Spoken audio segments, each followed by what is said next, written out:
Hello friends, சென்டென்ஸுகளில் காற்புள்ளி அதாவது காமாவை பயன்படுத்துவதின் முக்கியத்துவத்தை பற்றி இங்கே பார்ப்போம்.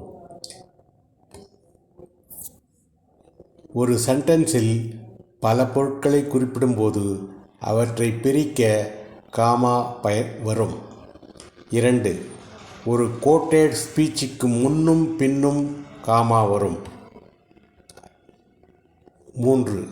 ஒரு நபரை அழைக்கும்போது அப்பெயருக்கு அடுத்து காமா வரும். 4.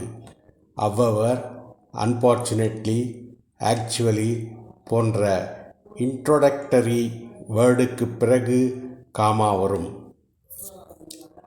5. இன்டர்ஜெக்ஷனுக்கு பிறகு காமா வரும். ஒரு சென்டென்ஸில் டு என்ற வார்த்தைக்கு முன் காமா வரும்போதும் வராத போதும் அந்த சென்டென்ஸின் அர்த்தம் சிறிது மாறுபடும். நன்றி, வணக்கம்.